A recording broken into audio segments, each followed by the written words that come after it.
नमस्कार, लोकसभा टीवी में आपका स्वागत है। मैं हूं प्रियंका। आइए शुरू करते हैं खबरों का सिलसिला। दीपावली त्योहार पर बाजार में 2 साल बाद रौनक लौटी है। लोगों ने जी भरकर खरीदारी की है। धनतेरस के दूसरे दिन बाजार में बूम देखा गया। फुटपाथ से लेकर शोरूम तक लोगों ने खरीदी का जमकर आनंद उठाया। कोरोना संक्रमण के कारण तीज त्योहारों पर खुशियां फीकी पड़ गई थी। 2 साल बाद बाजार का सूनापन दूर होकर लोगों से गुलजार हुआ। इस दीपावली त्योहार में वही खुशियां लौट आई। बाजार में जमकर धन की वर्षा हुई। इस बूम से व्यापारियों की उम्मीद पूरी हुई।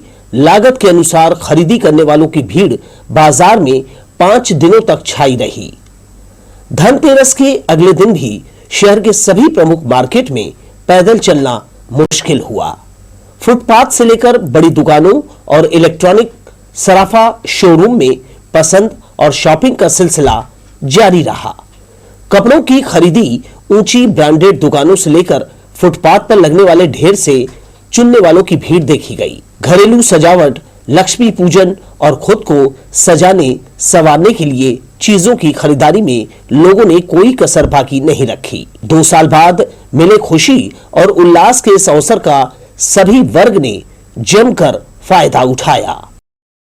कैमरामैन सुशांत सिंह के साथ दिलीप जगवानी, लोकसभा टीवी, बिलासपुर। दीपोत्सव का त्योहार सोमवार को हर्षोल्लास के साथ मनाया जाएगा। विशेष मुहूर्त के साथ पूजन हवन करना बेहद लाभदायक होता है। महालक्ष्मी पूजा को लेकर मंदिरों और घरों में खास तैयारियां की गई है। धनतेरस के साथ ही 5 दिवसीय दीपोत्सव शुरू हो गया है। धनतेरस का पर्व शनिवार व रविवार को मनाया गया।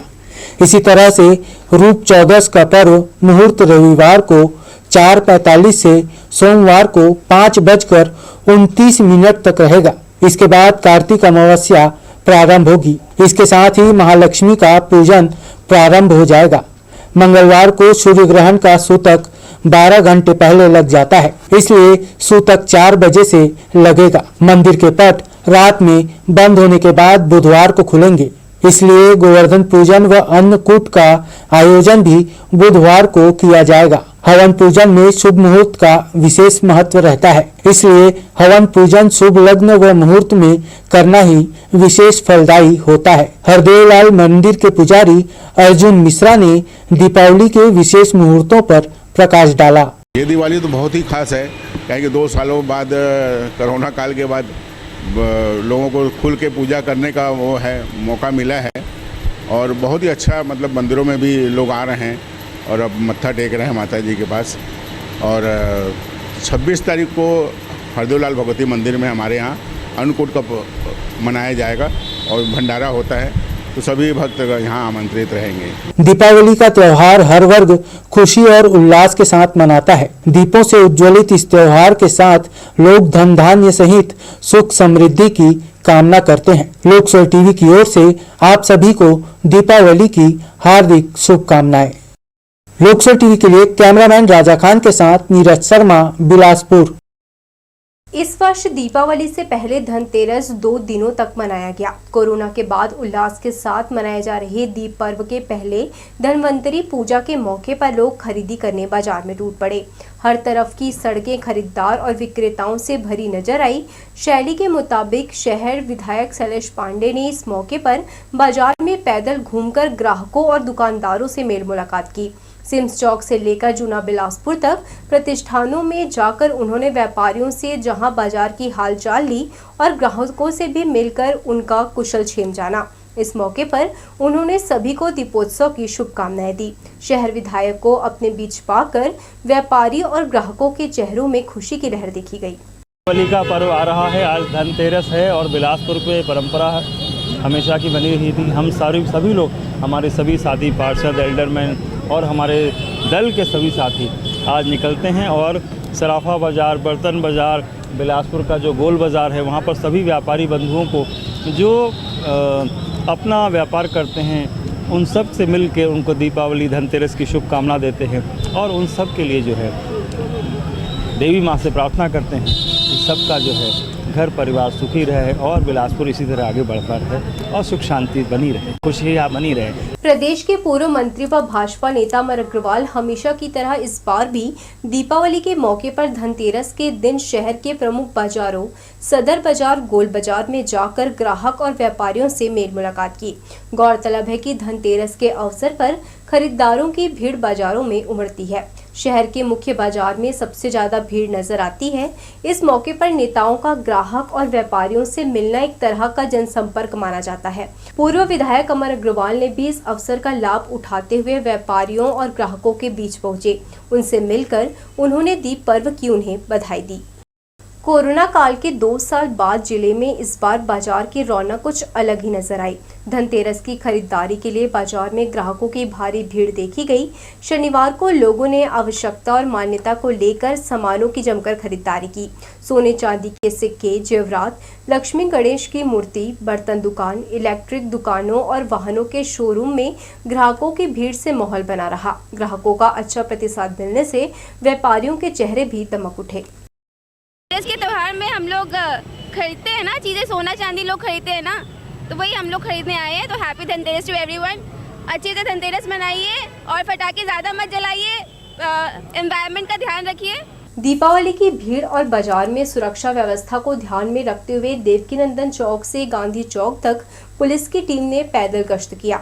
शहर के प्रमुख बाजार गांधी चौक से लेकर देवकीनंदन चौक तक इस मौके पर जाम लगना आम बात है। लोगों की परेशानी को दूर करने और उन्हें सुरक्षा मुहैया कराने पुलिस अधीक्षक के निर्देश पर पुलिस बल मुस्तैद नजर आया। अतिरिक्त पुलिस अधीक्षक राजेंद्र जायसवाल, कोतवाली सीएसपी प्रभारी प्रदीप आर्य सहित पुलिस के जवान मुस्तैद नजर आए। वे यहां लगातार गश्त कर लोगों की परेशानियों को दूर करते रहे।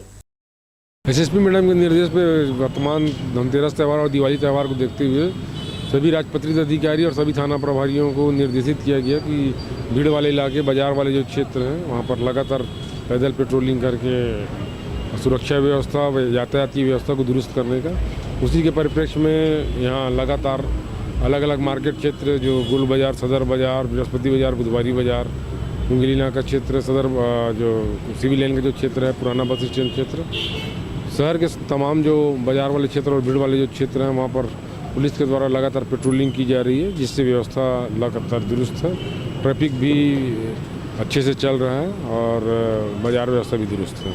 धनतेरस और दिवाली को लेकर बाजार में खूब चहल पहल है। शहर के साथ ग्रामीण क्षेत्र के लोग भी बाजार में जमकर खरीदी कर रहे हैं। व्यापारियों ने बताया कि लोगों की चहल पहल काफी है, मगर कारोबार की स्थिति सामान्य सी ही नजर आ रही है। मुंगेली के बीआर साव स्कूल मैदान में पटाखा बाजार लगाया गया है, जहां पहले की अपेक्षा इस वर्ष कम दुकानें लगी हैं। पिछले वर्ष यहां 37 दुकानें लगी थी, जो इस बार घटकर 27 दुकानें लगाई गई हैं। व्यापारियों ने बताया कि पिछले साल के मुकाबले इस साल पटाखा व्यापार सामान्य है। पटाखा के रेट में वृद्धि होने के कारण खरीदारी में कमी आई है। पटाखा विक्रेता संघ ने बताया कि प्रशासन के निर्देश का पालन करते हुए पटाखों की बिक्री की जा रही है। पहले जो व्यापार हुआ करता था उसके हिसाब से कुछ पटाखों में जो बैन हुआ है उसमें काफ़ी फ़र्क पड़ा है, और कोविड काल के बाद में जो पटाखों में रेट में इजाफा हुआ है उससे थोड़ा सा कस्टमर में भी कमी आई है। पहले की रेट में बहुत कम था और अभी की रेट में अगर कहा जाए तो मार्केट थोड़ा सा अच्छा है, परंतु रेट थोड़ा सा महंगा है। दीपावली के मौके पर हर तरफ जुआ खेलना एक बुरी परंपरा लोगों के बीच मौजूद है। इस त्योहार में जगह जगह जुए के बड़े फड़ लगते हैं। गरीब से लेकर अमीर तक इस मौके का फायदा उठाकर बावन परी पर हाथ आजमाते हैं। पुलिस जुआरियों को पकड़ने जाल फैला चुकी है। यही कारण है कि उसे सफलता भी मिलती है। सिविल लाइन थाना क्षेत्र अंतर्गत 4 जगहों पर पुलिस को जुआ खेले जाने की जानकारी लगी। बल के साथ जाकर वहां दबिश दी गई। 15 जुआरियों को पकड़ा गया, जिनसे पुलिस ने 4,430 रुपए बरामद किया। पकड़े गए जुआरियों में 13 जुआ एक्ट के तहत कार्यवाही कर उन्हें मुचलके पर छोड़ दिया गया। दीपावली के मौके पर पटाखे से झुलसने के मामले अक्सर सामने आते हैं। ज्यादातर मामले सामान्य तो कहीं कुछ गंभीर होते हैं, जिन्हें तत्काल उपचार की जरूरत होती है। इसे देखते हुए सरकारी अस्पतालों में अलर्ट जारी कर दिया गया है। इस दौरान रात में विशेष चिकित्सीय टीम तैनात रहेगी। इनमें एमडी, बर्न विशेषज्ञ के साथ नर्सिंग स्टाफ रहेगा। सिम्स और जिला अस्पताल में बेड भी आरक्षित किए गए हैं। नगर निगम में पंचायतों के शामिल होने के बाद उसकी तस्वीर अब तक नहीं बदली है। जगह जगह फैला कचरा और गंदगी यह दर्शाता है कि नगर निगम का दायरा तो बढ़ा, लेकिन व्यवस्थाएं नहीं सुधरी। लिंगाडी की सफाई व्यवस्था पहले से ही भगवान भरोसे थी। यह क्षेत्र नगर निगम में शामिल होने के बाद भी यहाँ की सफाई व्यवस्था नियमित तौर पर नहीं हो रही है। जगह जगह पसरी गंदगी से क्षेत्र में बीमारी फैल रही है। नगर निगम प्रशासन सफाई के पीछे करोड़ों रुपए खर्च करता है, मगर सफाई व्यवस्था कभी नहीं सुधरी, जिस पर निगम प्रशासन के अधिकारियों को ध्यान देने की जरूरत है। लंबी दूरी की यात्री ट्रेनों को व्यवस्थित रखने के लिए अलग अलग काम का ठेका रेलवे द्वारा किया जाता है। साथ ही यात्री सुविधाओं के लिए उपलब्ध संसाधन सही तरीके से काम कर रहे हैं या नहीं, इस पर सतत निगरानी रखने के लिए कर्मचारी नियुक्त रहते हैं। बावजूद इसके जोन की ऐसी ट्रेनें जो नियमित चलती है, उसके हाल पर सफर करने वाले यात्री परेशान हो रहे हैं। छत्तीसगढ़ एक्सप्रेस कोरबा से अमृतसर और अमृतसर से बिलासपुर के बीच चल रही है। यह कोरबा से छूटकर न केवल छत्तीसगढ़ बल्कि पंजाब, यूपी, मध्य प्रदेश और दिल्ली राज्य के 82 स्टेशनों के लोगों का सफर आसान करती है। एक फेरे में यह गाड़ी 2102 किलोमीटर तक रन करती है। इसके बाद भी इसमें व्यवस्था दुरुस्त करने की अनदेखी रेलवे प्रशासन द्वारा की जाती है, जिसका खामियाजा यात्रियों को भुगतना पड़ता है। लॉकडाउन खत्म होने के बाद रेलवे ने एक एक कर लगभग सभी ट्रेनों को शुरू कर दिया है, लेकिन आम जनता की सुविधा के लिए ऑटो प्रीपेड की व्यवस्था को अब तक फंक्शन में नहीं लाया जा सका है। रेलवे ने प्लेटफॉर्म पर जरूर लिख रखा है कि गेट नंबर 1 और 4 पर प्रीपेड ऑटो बूथ की व्यवस्था है, मगर यात्री जब बाहर निकलते हैं तब उन्हें यह सुविधा नहीं मिलती है और हमेशा की तरह उन्हें ऑटो चालकों की मनमानी और अनाप शनाप किराया का भुगतान कर गंतव्य को जाना पड़ता है। वास्तव में रेलवे के अफसरों को आम जनता की सुविधाओं से कोई वास्ता नहीं है और न ही पुलिस के यातायात विभाग को, दोनों ही खामोश बैठे हैं। हर तरफ दिवाली को लेकर उत्साह नजर आ रहा है। वहीं रेत चोर इस मौके का फायदा उठाकर तस्करी में लगे हुए हैं। तुर्काडीह, लोखंडी, निरतू, कोनी जैसे दूर के घाटों पर ही नहीं, शहर के बीच स्थित दयालबंद में भी खुलेआम रेत की चोरी की जा रही है। इस समय नदी में पानी कम है, जिसका फायदा रेत माफिया उठा रहे हैं। खनिज विभाग ने पहले भी कभी यहां छापेमारी नहीं की है और न ही जांच पड़ताल करने के मूड में है। उन्हें यहां छापेमारी में अपने जान का डर सता रहा है। यह एक ऐसा इलाका है जहां रेत चोरों को पकड़ने की जहमत विभाग ने नहीं उठाई। यही वजह है कि यहाँ माफियाओं के हौसले चरम पर हैं। बड़े शहरों से कनेक्टिविटी और नाइट लैंडिंग सुविधा की मांग को लेकर लगातार अपनी आवाज बुलंद कर रहे हवाई सुविधा जनसंपर्क समिति के पदाधिकारियों ने कहा, जब तक मांगे पूरी नहीं होगी तब तक धरना प्रदर्शन जारी रहेगा। उन्होंने कहा कि अगर महानगरों से हवाई सुविधा जुड़ जाएगी तो व्यापार में वृद्धि होगी और बाहर इलाज कराने जाने वाले मरीजों को काफी राहत मिलेगी। इस दौरान डोरमी विधायक धर्मजीत सिंह जनसंघर्ष समिति के पदाधिकारी मौजूद रहे। बिल्हा के केसला में तेज रफ्तार हाईवा ने मोटरसाइकिल सवार युवक को अपनी चपेट में ले लिया, जिससे उसकी मौके पर ही मौत हो गई। जानकारी के अनुसार जीजा और साला अपनी मोटरसाइकिल से धौरा भाटा जा रहे थे, तभी केसला के पास यह हादसा हो गया। घटना इतनी जबरदस्त थी कि बाइक में सवार साला उछलकर दूर जा गिरा।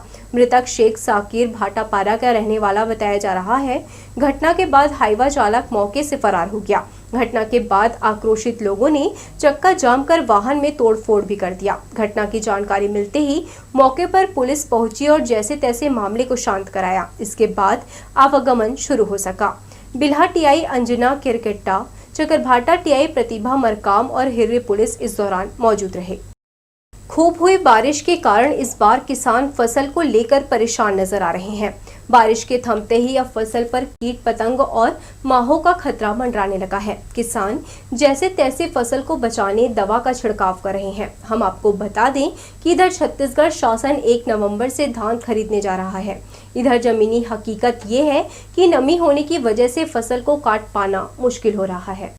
तो ये थी हमारी लोकसभा टीवी की तमाम खबरें। अगले बुलेटिन में आपसे फिर होगी मुलाकात। तब तक के लिए पूरी टीम के साथ प्रियंका को दीजिए इजाजत। नमस्कार।